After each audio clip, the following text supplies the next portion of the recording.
ہمارے لیے وہ تکبیر کی نداؤں کا ایک شہر ہے جس کی صداؤں پر ہم بے دھڑک حملہ آور ہوتے ہیں۔ حوازن نے مایوسی سے کہا، کیا اس صحرا سے نکلنا ممکن ہے؟ حوازن کے سوال کا جواب دینے کے بجائے ابو نواس کھڑا ہو گیا اور فضا میں ایک طرف اشارہ کرتے ہوئے چلا کر کہا، ادھر دیکھو حوازن۔ حوازن نے کھڑے ہو کر جب اس سمت دیکھا جدھر ابو نواس اشارہ کر رہا تھا تو اس نے دیکھا ایک پرندہ فضاؤں میں اڑتا ہوا شمال مغرب کی طرف جا رہا تھا۔ ابو نواس نے چلا کر کہا، حوازن، جدھر یہ پرندہ جا رہا ہے ادھر ضرور کوئی آبادی ہے، ہمیں فوراً اس کے تعاقب میں لگ جانا چاہیے۔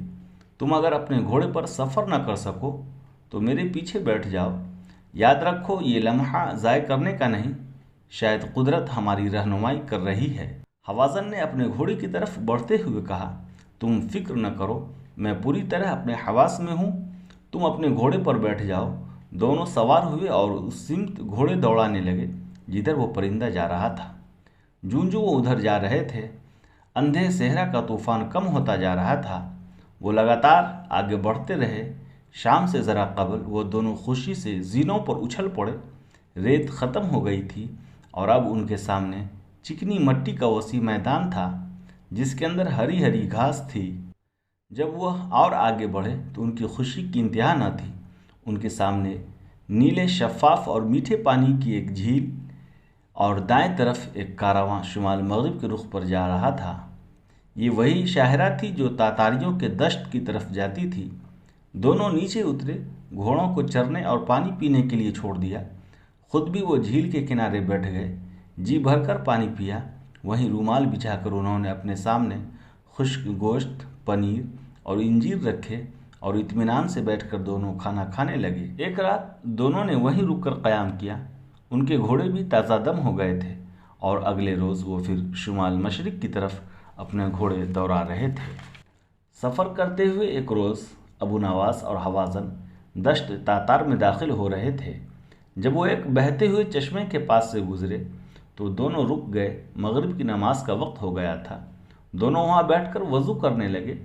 اس وقت جب کہ وہ وضو کر رہے تھے، تاتاریوں کا خاقان اغدائی خاں اور اس کا بڑا بھائی چغتائی وہاں سے گزرے۔ ان کے ساتھ کچھ سپاہی تھے۔ چغتائی نے جو ہی انہیں وضو کرتے دیکھا، اس نے ان کی طرف اشارہ کرتے ہوئے اغدائی سے کہا، ان دونوں کو قتل کر دینا چاہیے، کیونکہ یاسا کی رو سے گرمیوں میں بہتے پانی میں ہاتھ منہ دھونا قانون کے خلاف تھا۔ اس کے علاوہ چغتائی کو مسلمانوں سے نفرت تھی۔ چغتائی کی نسبت اغدائی رحم دل تھا۔ اس نے کہا، ٹھہرو، میں پہلے ان سے بات کر لوں۔ اس نے گھوڑا آگے بڑھایا، ان دونوں کے پاس آ کر نیچے اترا اور ابو نواس کے پاس کھڑا ہوتے ہوئے پوچھا، تم کون ہو؟ ابو نواس نے سر گھما کر اس کی طرف دیکھا اور بڑے اطمینان سے جواب دیا، ہم دونوں پہلوان ہیں، اغدائی خاں کے پہلوانوں سے مقابلہ کرنے مصر سے آ رہے ہیں۔ ہم نے سنا ہے وہ اچھے پہلوانوں کی قدر کرتا ہے۔ اغدائی نے مسکراتے ہوئے کہا، اگر تم دونوں پہلوان ہو تو میں تمہیں مرنے نہ دوں گا۔ سنو، میرا ساتھ میرا بڑا بھائی چغتائی ہے، وہ تم دونوں کے قتل کا ارادہ کر چکا ہے۔ یا ساکی کی رو سے گرما میں بہتے پانی میں ہاتھ دھونے کی ممانعت ہے۔ اغدائی نے اپنے لباس کے اندر سے چاندی کی ایک سلاخ نکالی اور اسے ان کے سامنے پانی کے اندر گراتے ہوئے کہا، کل تمہیں جب میرے سامنے پیش کیا جائے تو تم دونوں یہ کہنا کہ ہم پانی میں ہاتھ منہ نہ دھو رہے تھے بلکہ چاندی کی وہ سلاخ ڈھونڈ رہے تھے جو ہم سے پانی میں گر گئی تھی۔ اغدائی واپس آیا اور اپنے بڑے بھائی چغتائی سے کہا، بہتر یہی ہے کہ کل انہیں میرے سامنے پیش کیا جائے، پھر ان کا بیان سن کر انہیں سزا دی جائے، اور یہی عدالت کا طریقہ کار بھی ہے۔ تاتاری سپاہی ابو نواس اور حوازن کو پکڑ کر لے گئے اور انہیں ایک ایسے خیمے میں بند کر دیا گیا جس کے گرد سپاہیوں کا پہرا تھا۔ دوسرے روز انہیں وہاں سے نکالا گیا اور ایک ایسے بڑے اور رنگین خیمے میں لایا گیا جہاں اغدائی اور چغتائی دونوں بھائی بیٹھے ہوئے تھے۔ اغدائی نے بڑے تحکمانہ لہجے میں پوچھا، تم دونوں چشمے کے بہتے پانی میں ہاتھ منہ کیوں دھو رہے تھے؟ ابو نواس نے فوراً اپنی معصومیت ظاہر کرتے ہوئے کہا، بڑے خاقان، ہم وہاں ہاتھ منہ نہ دھو رہے تھے بلکہ ہم سے وہاں چاندی کی ایک سلاخ گر گئی تھی، وہ ڈھونڈ رہے تھے۔ عقدائی نے اور زیادہ غصے میں ہو کر کہا، بوقدو کی قسم، اگر یہ جھوٹ ہے تو تم دونوں کو زندہ دفن کر دوں گا۔ عقدائی نے چند سپاہیوں کو حکم دیا کہ وہ وہاں جا کر چاندی کی سلاخ ڈھونڈیں۔ سپاہی چلے گئے اور وہ دونوں خیمے کے اندر ہی کھڑے رہے۔ تھوڑی دیر بعد سپاہی واپس لوٹے۔ ان کے ہاتھ میں چاندی کی ایک سلاخ تھی اور انہوں نے یہ تصدیق کی کہ یہ سلاخ وہیں سے ملی ہے جہاں یہ دونوں ڈھونڈ رہے تھے۔ عقدائی نے یہ حجت پیش کی، چونکہ مجرم غریب ہیں اس لیے بہتے پانی میں ان کا اپنا چاندی سلاخ کو تلاش کرنا ناجائز نہیں، اور اس طرح انہیں معاف کرتے ہوئے اپنے پاس سے چاندی کی 10 سلاخیں اور انعام میں دے۔ اب وہ مسکرا رہا تھا، شاید اپنی اس ترکیب پر خوش تھا۔ ابو نواس، اس نے پھر پوچھا، تم دونوں ہمارے دشت میں کس مقصد سے آئے تھے؟ ہم پہلوان ہیں اور خاقان کے پہلوانوں اور تیغ زنوں سے مقابلہ کرنے آئے ہیں۔ کہاں سے آئے ہو؟ مصر سے۔ مقابلہ کرنے سے پہلے اچھی طرح سوچ لو، ہمارے پاس ایک ایسا پہلوان ہے جو بڑے بڑے طاقتور اور ناقابل شکست پہلوانوں کی پسلیاں توڑ چکا ہے۔ اس کا نام پیلا ہے۔ ابو نواس نے چھاتی تانتے ہوئے کہا، میں خاقان کے سامنے اسے اس طرح رگیدوں گا جس طرح شیر اپنے شکار کو بھموڑتا ہے۔ عقدائی نے محظوظ ہوتے ہوئے کہا، اپنی کچھ صفات کہو۔ ابو نواس نے دونوں مٹھیاں سختی سے بھینچتے ہوئے کہا، میں سپاہی کے سر پہ رکھے خرد پر مکہ ماروں تو اسے دوہرا کر کے رکھ دوں۔ میرا باپ شمالی افریقہ میں ریچھوں سے کشتی لڑنے کا پیشہ کرتا تھا، میں بھی ہر قسم کی ریچھ سے کشتی لڑ کر اسے نیچا دکھا سکتا ہوں۔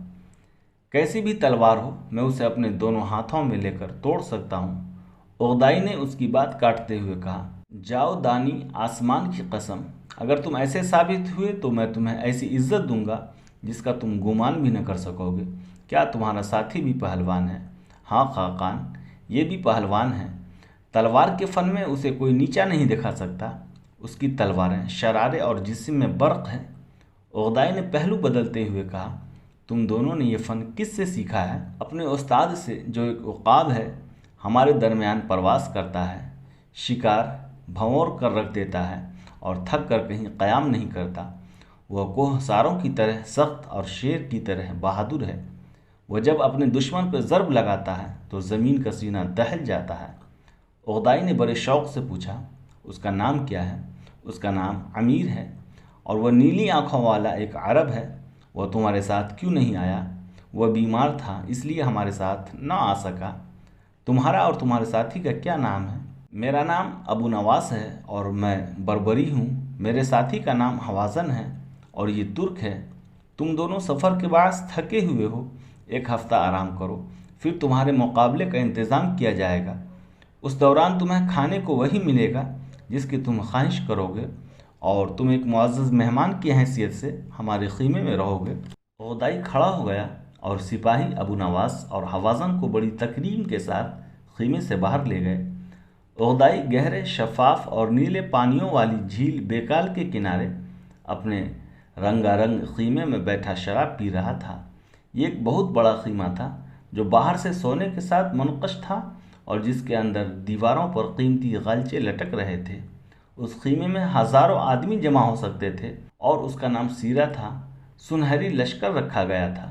جھیل کے کنارے آبی پرندے جمع ہو رہے تھے۔ جنگلی مرغابیاں اور لمبی لمبی گردنوں والے سارس ٹنڈار کے علاقے میں اپنے موسم گرما کے مسکنوں کو خیرباد کہہ کر چلاتے ہوئے جنوب مغرب کی طرف پرواز کر رہے تھے۔ آندھی کے تیز اور طوفانی جھکڑوں کے اندر ریت کے گراؤنڈز اڑ رہے تھے۔ عقدائی گھوڑے کے دودھ کو سڑا کر بنائی شراب پی رہا تھا۔ اس کے بائیں طرف اس کی بیوی توراکنیا بیٹھی ہوئی تھی اور دائیں طرف اس کا بڑا بھائی اور دشت کا گھوڑا چغتائی بیٹھا تھا۔ دائیں طرف ہی ذرا ہٹ کر عقدائی اور چغتائی کے سب سے چھوٹے بھائی تولائی کی بیوی سیورقتی بیگی اور اس کے دائیں بائیں اس کے 4 بیٹے منگو، قبلائی، ہلاکو اور عدیق بوغا بیٹھے تھے۔ سیورقتی بیگی بہادر ذہین عورت تھی۔ اس کا تعلق ترک نسل کے کرائت قبیلے سے تھا۔ وہ بے حد حسین اور ذکی تھی۔ دائیں طرف ہی ذرا اور آگے چنگیز خان کا بہادر اور مصروف اور ہر دل عزیز جرنیل سوبودائی بیٹھا تھا۔ درمیان میں کشتی کے لیے جگہ خالی تھی اور ارد گرد لاکھوں تاتاری مرد اور عورتیں زمین پر بیٹھے ہوئے تھے۔ سوبودائی کے بائیں ہاتھ لکڑی کا ایک پنجرا رکھا تھا جس میں دشت کا ایک خونخوار ریچھ بندھا تھا۔ سوبودائی نے شراب پیتے پیتے جام اوپر اٹھاتے ہوئے ذومانے انداز میں سوبودائی کی طرف دیکھا اور سوبودائی نے اپنے قریب بیٹھے تومان باشی سے پہلوانوں کو اکھاڑے میں لانے کو کہا۔ تھوڑی دیر بعد تاتاری دشت کا رستم، پیلا اور ابو نواس اس کو سوبودائی کے پاس لایا گیا۔ ابو نواس اس چمڑے کا لنگوٹ بنیان پہنے ہوئے تھا۔ سوبودائی کھڑا ہوا اور دونوں کی پیٹھ تھپ تھپاتے ہوئے اس نے کہا، ہتھیار استعمال کرنے کے سوا تمہیں ایک دوسرے کو ہر طرح سے مارنے، رگیدنے اور پچھاڑنے کی اجازت ہوگی۔ کشتی کا فیصلہ خاقان خود کریں گے۔ اب تم دونوں میدان میں اتر کر کشتی شروع کرو۔ پیلا میدان میں اترا اور چکر لگانے لگا۔ ابو نواس میدان کے اندر جا کر کعبہ کی طرف منہ کر کے سر بسجود ہوا اور بڑے عاجز و انکساری سے کہا، اے میرے رب، میں اپنے آپ کو تیری پناہ میں دیتا ہوں۔ پھر ابو نواس شیر کی طرح جست لگا کر اٹھا اور دہاڑتی ہوئی آواز میں تکبیر بلند کرتا ہوا پیلا کی طرف بھاگا۔ پیلا نے مصافحہ کے لیے اپنا ہاتھ آگے بڑھایا۔ ابو نواس اس کی چھاتی تن گئی تھی۔ اپنا فولادی ہاتھ پیلا کے ہاتھ میں دیتے ہوئے اس نے اپنا بایاں ہاتھ فضا میں بلند کرتے ہوئے کہا، اس کے نام جس نے محمد صلی اللہ علیہ وسلم کو ہم گناہ گاروں کے لیے ہدایت کی شمع اور خاتم النبیین بنا کر بھیجا۔ سوبودائی کے قریب ہی بیٹھا ہوا حوازن ابو نواس کی حرکت بڑے غور اور اشتیاق سے دیکھ رہا تھا، کچھ اس طرح جیسے وہ سب کچھ اس کی مرضی اور خواہش کے مطابق ہو رہا ہو۔ ہاتھ جدا کرتے ہی پیلا بڑی تیزی سے جھکا اور ابو نواس کو اس کی کمر سے پکڑ کر زمین پر پٹخ دینا چاہا، لیکن اسی لمحہ ابو نواس اس پر حملہ آور ہو چکا تھا۔ اس نے اپنے دونوں ہاتھ جوڑے اور پوری قوت سے پیلا کی گردن پر مارتے ہوئے سخت ضرب لگائی۔ پیلا لڑکھڑاتا ہوا کئی گز پیچھے لڑک گیا تھا۔ باہر بیٹھے حوازن نے پوری قوت سے چلاتے ہوئے کہا،